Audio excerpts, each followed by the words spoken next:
I'm 21, a single mom to a beautiful 3-year-old girl. I had her young, yeah, but I've been doing everything I can to give her the life she deserves. Things haven't been easy, especially since her dad dipped the second I told him I was pregnant. Never looked back. My mom, on the other hand, has always been involved. Sometimes too involved. She's the kind of woman who thinks every decision I make is hers to correct.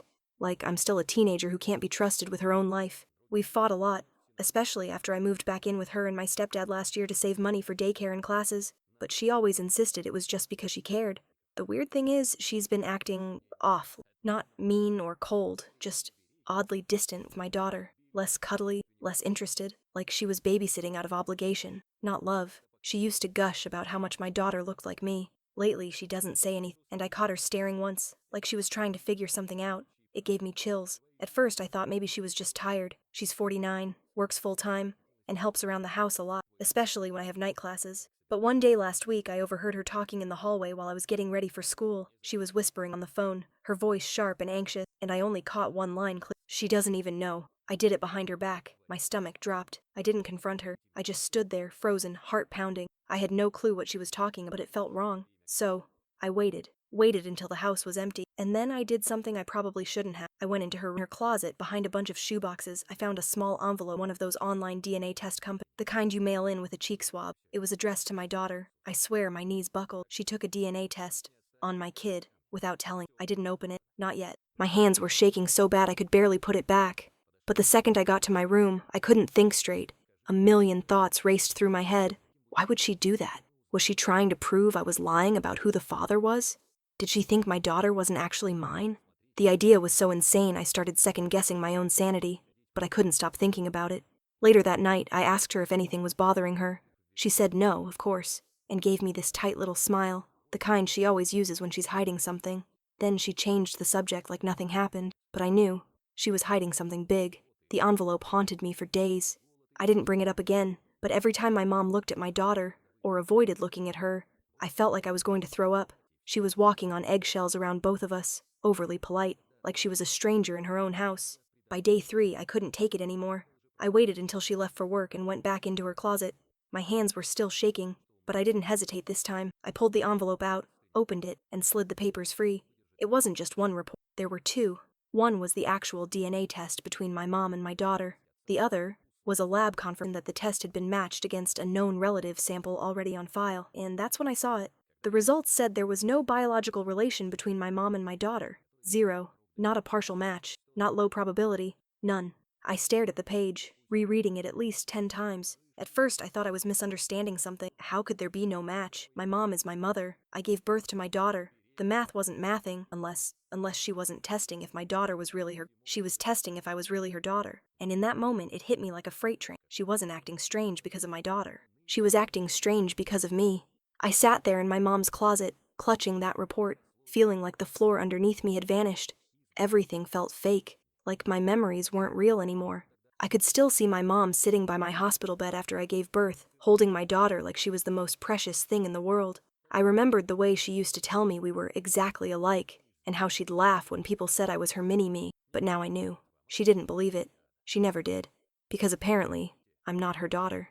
That night, I couldn't sleep. I laid in bed staring at the ceiling, the documents hidden under my pillow like some cursed secret. I kept asking myself the same question over and over. Who the hell am I? The next morning, I watched her like a hawk. Every word, every glance, every fake smile. It all made sense now. She'd been holding this truth inside, trying to pretend nothing had changed, when clearly everything had. I didn't confront her. Not yet. Instead, I started digging. I waited until she went to work again and searched the attic. There were a few old boxes labeled with my name, baby clothes, hospital wristbands, photo albums.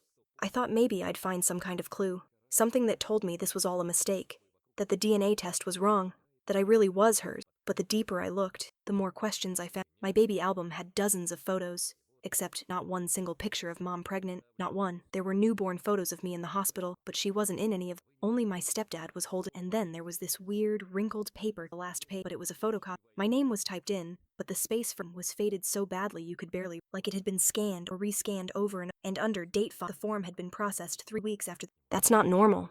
I went back down to my room in a daze. My daughter was playing quietly with her dolls on the rug. I sat down next to her and just stared at her sweet little face, wondering if maybe, just maybe, She'd inherited some trait from a grandmother I never even met, because I was starting to believe the woman I call Mom might not be who I thought she was. I didn't know how to bring it up.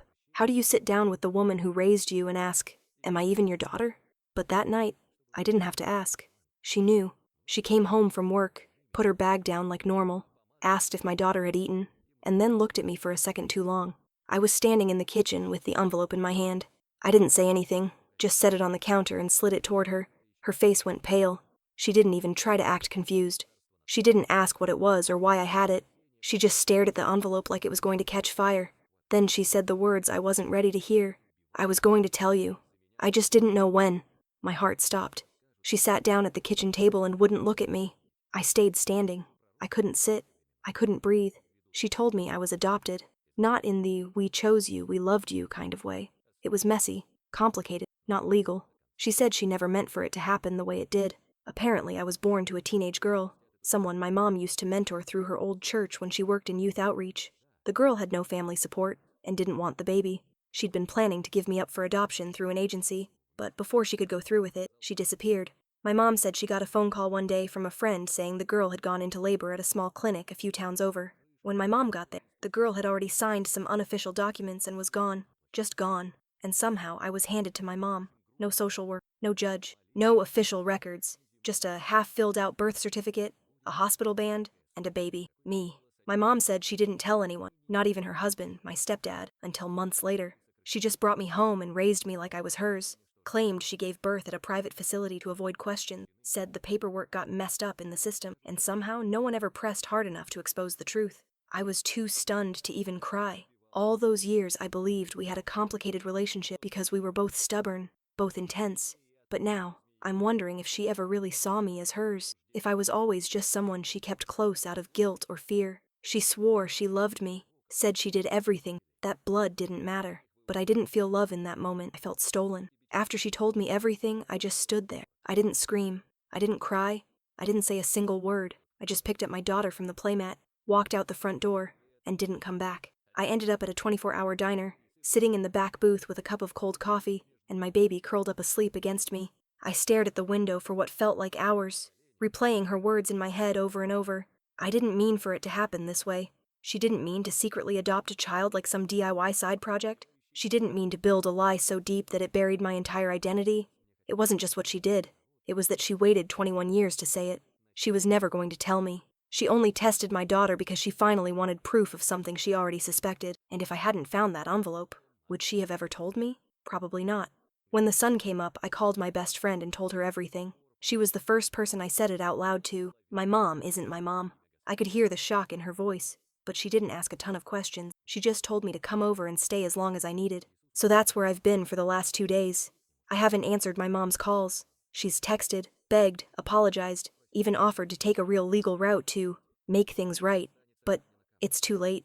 I don't even know what right is anymore. And it's not like I can just walk back in that house and pretend the last 21 years weren't based on a lie. But that's not even the worst part. It was around midnight last night when I realized something I hadn't considered before. If I wasn't legally adopted, and she never filed proper paperwork, then technically I don't exist. My birth certificate? Fake. My last name? Not mine. My identity? A patchwork lie. What does that mean for me? For my daughter? If I'm not who I thought I was, then who am I? I barely slept last night. Every time I closed my eyes, I saw that envelope again. I kept running through every possible outcome. Like maybe, somehow, this was a misunderstanding.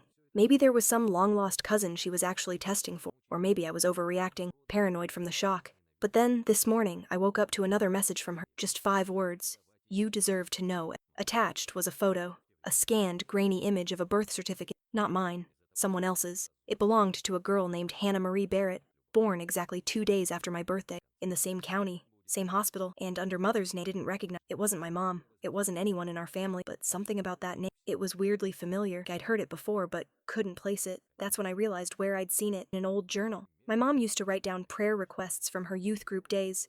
One name she always circled, underlined, prayed over for years, was this girl, the same one on the birth certificate. I texted her back, asked if that was my birth mother. She just responded, yes. Her name was Tara Barrett. She was 16 when she had you. That name hit me like a brick. I don't know why. Maybe it's because it was so normal, so real. Like she wasn't just this mysterious figure in my imagination anymore. She was a teenager with a name, a life, and a daughter. Me. I asked her if Tara was still alive. I stared at the 3 little dots, waiting, until finally she replied, "No, she died in 2010. Car accident. I was 8 years old. 8. The entire time I was riding my bike around the neighborhood, watching cartoons, going to school, and calling someone else mom. The woman who actually gave birth to me had already been gone for years, and I never knew. I started sobbing, not just because she was dead, but because it felt like someone had taken her away twice. First, when my mom took me, and again when she hid the truth from me for over a decade. There was no reunion, no letter, no answers, just a dead girl in a crash, and a baby who got quietly handed off like a secret. And now I'm stuck with a name I can't use, a past I can't trace, and a birth mother, and I still haven't told him, not even the father of that I might not be legally documented. If I'm not even supposed to exist, what does that make? The next day, I did something I went to the county records office. I didn't tell my mom. I didn't tell my friend. I packed up my daughter, dropped her off with a sitter, and walked into that government hands and a pit in my stomach. All I wanted was confirmation, a trace, a document with Hannah Marie Barrett. I didn't know what I expected. Maybe a sealed file, a stamp that said, or someone whispering that I wasn't alive. Was silent. They couldn't find any record of my current name. Not born in this state, not adopted, nothing. So I gave them Tara Barrett's name, the date, the hospital. And the woman behind the desk paused, looked at me with a strange expression, and asked, "Are you family?" I nodded slowly. "I think she's my birth mother." After a long pause, she pulled up a restricted file and printed something. It wasn't a full birth certificate, just a fragment, an index slip confirming that a baby girl had been born to Tara Barrett on that date, but with no name listed for the child. Baby girl Barrett, unnamed, unclaimed. My heart sank. I asked if there was an adoption file. She said there should have been one, but there wasn't. That's when things started to feel bigger than I realized. She told me that any time a minor gives birth, especially under state care or at a public hospital, there are automatic protocols, mandatory social worker placement laws, guardian releases, but there was nothing. It was like someone had wiped me from the system, and she said something else I'll never forget. If your mother took you without going through legal channels, and there's no record of guardianship or adoption, then technically, you were never transferred, and that could mean this wasn't just an unofficial adoption. It could be considered child abduction. The air left my lungs. I thought this was about identity, about secrets, about truth. But now I was staring down the possibility that my entire existence was the result of a crime. I left that office with one wrinkled paper and the feeling that I'd only just cracked the surface. By the time I got back to my friend's place, there was a car parked out front I didn't recognize. Inside, sitting on the couch next to my friend, was a woman in her 50s, sharp eyes, straight posture, worn leather bag. She stood up when she saw me and, "My name is Michelle. I used to work with your mom, back when you were born. We need to talk." I didn't shake her hand. I just stared at her, trying to figure out if I'd seen her before. I hadn't, but something about her felt official. Like she wasn't here as a friend.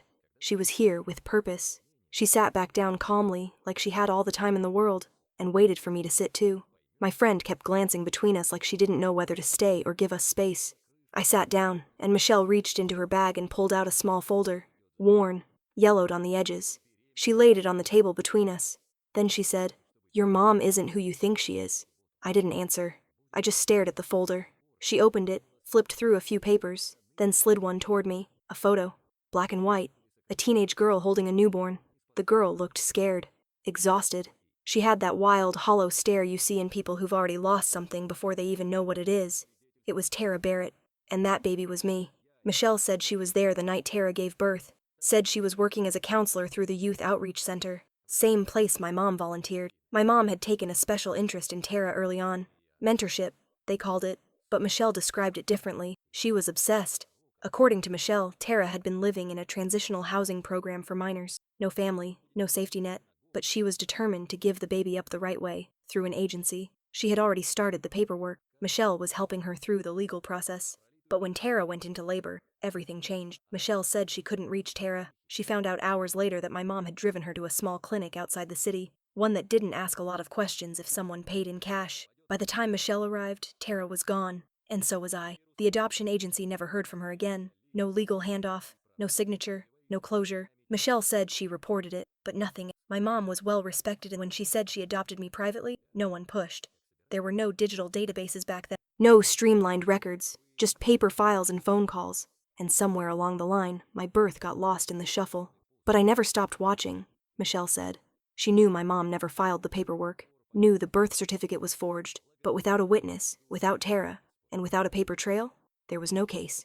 Until now. Now that I was old enough to speak for myself, I could legally open a case. I could have my identity restored. I could even file criminal charges if I wanted to. I asked her, "Do you know what happened to Tara? How she died?" She nodded slowly. It wasn't an accident. Michelle didn't rush it. She didn't toss out some shocking headline or dramatic twist like she was in a movie. She looked at me with this heavy, tired sadness, like she'd carried this truth for too long, and it had worn her out. She said Tara's death was never fully investigated. The report said she lost control of her car going down a back road on a rainy night. No alcohol in her system, no passenger, no obvious reason for her to be out there, no family to push for answers. The case was closed in a week, but Michelle never believed it, because Tara had been clean for over a year. She didn't drive. She didn't even have a license. She was terrified of cars after an accident she'd survived as a kid. Michelle said Tara used to joke that she'd rather walk 5 miles than sit behind a wheel, and yet somehow the night she died, she was alone in a borrowed car, going somewhere she never told anyone about. And the kicker? The car she crashed? It was registered to my mom's husband, my stepdad. Michelle said she only found that out after digging years later, when the DMV records became public, but by then it was too late to prove anything. My mom and stepdad said Tara had shown up asking for the car. There was no evidence to say otherwise, but now that I was in... Because if what Michelle believed was true, if Tara had come back to fight for custody, to reclaim the daughter she was pressured into giving up, and she ended up dead in their car, then this wasn't just a story about secrets. This was something else. Something darker. Something dangerous. Michelle leaned forward, voice low, and said, "I don't think you were supposed to find out. Ever. Your mom kept this buried for over 20 years. But she's slipping. The DNA test, the envelope. She's losing control. And now that you know the truth, you need to be very, very careful." That's when my friend, who'd been quiet this whole time, looked at me and said, "You're not staying here tonight. Pack your stuff. We're leaving." And I didn't argue, because something about the way Michelle said, "Be careful," felt less like a warning and more like a threat was coming. We didn't sleep that night. I packed a bag for myself and my daughter, and we left. My friend booked us a motel room under her name on the other side of town, just in case. I didn't tell my mom where I was, and I finally, turned my phone off. The silence felt like safety. The next morning, Michelle texted. Just one line. "She knows you found the file."